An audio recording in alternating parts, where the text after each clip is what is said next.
Stepping up safety, what police are now doing after a shooting at a popular restaurant in downtown LA. And a new theme park in Anaheim, we're going to tell you about Disney's $60 billion future plans. You are watching The Rundown. I'm Jonathan Gonzalez in for Robin Winston. The LAPD is stepping up patrols over at LA Live following a deadly shooting that happened inside of a restaurant. We saw extra officers out at Crypto.com Arena before the Kings hockey game Wednesday night. That shooting happened Tuesday at Fixin's Soul Kitchen.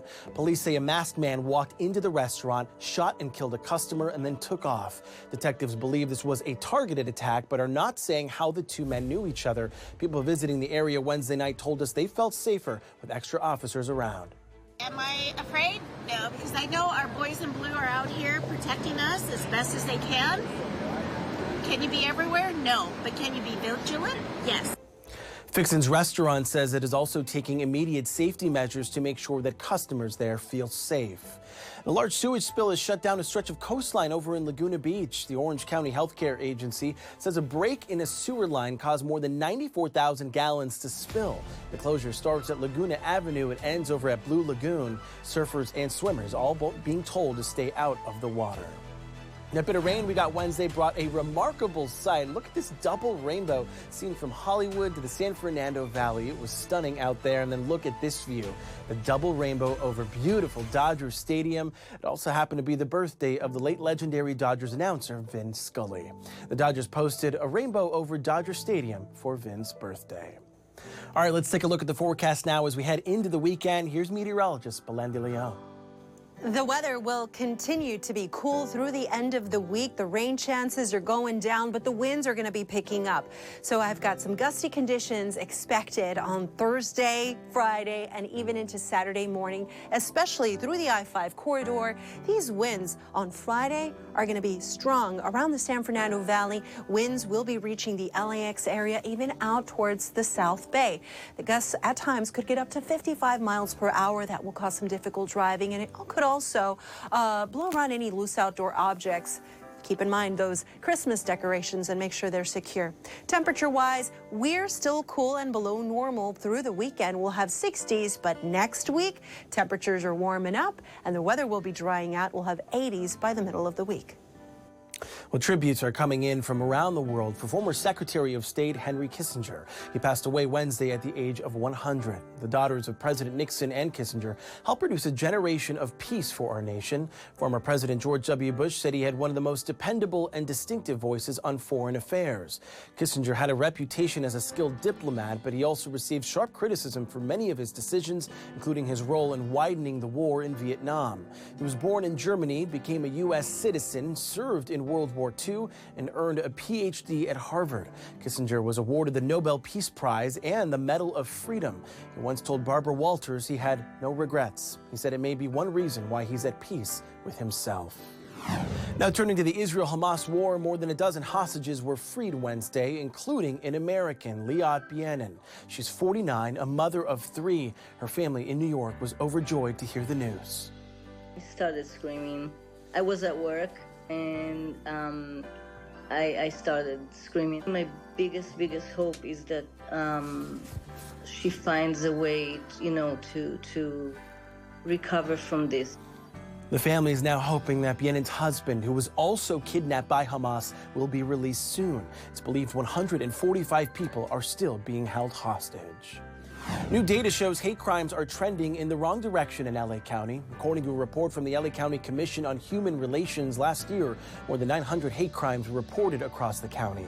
That's the second largest total in nearly 2 decades. 57% were motivated by race. 53% of those crimes had black victims. 72% of those were violent crimes, and this is all data the organization will now use to develop strategies to address and try and prevent future crimes. Unfortunately, I don't see this trend dissipating anytime soon. I think there are people out there who feel really emboldened that they can, say awful things about our community, try to erase us.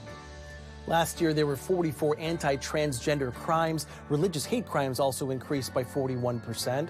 Advocacy groups say it is important for people to speak up. There are several ways to do that to report hate crimes in LA County. You can call 211 or go to lavshate.org for support resources. A man who survived the Hamas attack in Israel and another man who survived the Holocaust came together Tuesday. They gathered at the Reagan Library, taking in the history that separates them, but also acknowledging some things never seem to change. Our Gordon Tokumatsu spoke with both men. Ariel Eingal is 26. So you slept in one of those? Yeah. David Lenga, 95. 69 years separate them. What they wanted to do is they wanted to create a master race. Their shared trauma and a desire to warn the world about hate brought them together. Eingal, an Israeli, had never visited the Auschwitz exhibit at the Reagan Library. Lenga was actually imprisoned at the Nazi camp during World War II. But listen carefully to both men. And we were attacked from the air suddenly. As each tells their stories of survival. 6:30, we woke up to explosions. On October 7th, Eingal and some friends were a few hundred yards from the Gaza border.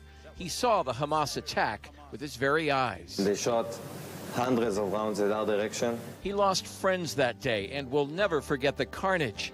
Now hear Lenga's story of German troops opening fire on his hometown in Poland. They machine gunned everything and everybody inside. We managed to escape, barely. At 11 years of age, I was seeing a river of blood. We only found her dead body 4 days later. The similarities are obvious, they told reporters.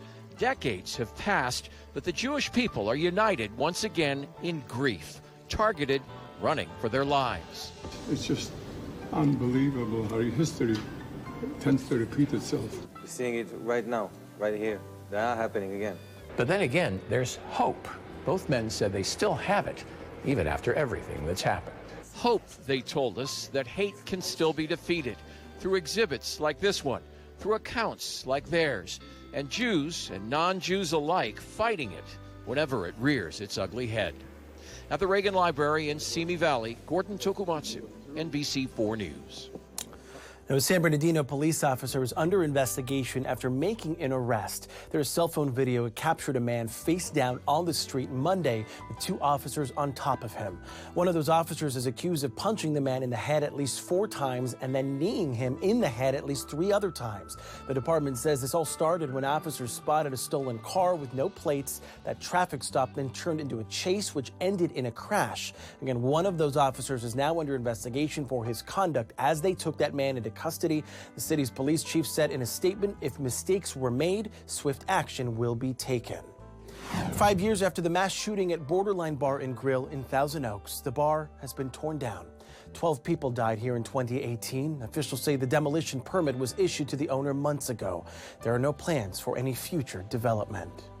The city of Long Beach is now confirming that data was stolen during a hack 2 weeks ago. The city saying it is now alerting residents by mail if their information was exposed, but adds it did not find any evidence of a ransomware attack. The city says most systems are back up and running again, but that some are still being kept offline. And just as a precaution, the city is working with the FBI as part of the investigation. Google's about to say goodbye to unused accounts. The company is deleting accounts that have been inactive for at least 2 years. This means Gmail, calendars, photos, documents, and YouTube link to the account will be deleted. Google says abandoned accounts are more vulnerable to malicious threats. The company says it has sent notifications to affected users through their Gmail and recovery emails. There are some stunning comments from ex-owner Elon Musk that come just weeks after advertisers announced they were leaving the social media platform due to anti-Semitic posts. If somebody's going to try to blackmail me with advertising, blackmail me with money, go yourself. Musk went on to say if people want to hate him, they can. He made the comments Wednesday at the DealBook Summit in New York City. In recent weeks, Musk has promoted and sometimes verbally endorsed what many are calling anti-Semitic and racist hate on the platform, formerly known as Twitter. Musk has since apologized for those comments. You may soon see Tesla's Cybertruck cruising on Southern California streets and freeways. Tesla CEO Elon Musk says the first deliveries of the electric truck are underway. Musk first introduced the Cybertruck 4 years ago. More than 1 million have now been pre-ordered. This holiday season, Rialto police officers will be patrolling shopping centers and new electric motorcycles purchased just in time for the holidays. We're told they're the only department in Southern California to have these. The motorcycles are eco-friendly, emitting 0 emissions, and officers say it's another tool just to keep everyone safe. The department added 4 new electric motorcycles to their fleet this year. They were purchased through grants acquired from the county and the state. Well, get in, loser. A new pop-up restaurant is coming to town. Mark those calendars for the new Mean Girls experience. Oh my God, I love your bracelet. Where did you get it? Oh, my mom made it for me. It's adorable. Oh, it's so fetch. What is fetch? Oh, it's like slang from England. The restaurant, based on the cult classic starring Lindsay Lohan, opens in LA and New York in January, and it coincides with the new film Mean Girls, the musical's release that month, and 20 years after the first film. Aside from eating, you can have a cocktail at the Cool Mom Bar, check out items from the set, and buy exclusive merchandise. Of course, there will be plenty of photo ops. Prices start at $35. There is a wait list, but you know, it's so fetch. The Rolling Stones are adding another Southern California date to their tour. We already knew they were coming to SoFi Stadium, but a second and final show has been added for July 13th. Tickets go on sale Friday, December 1st.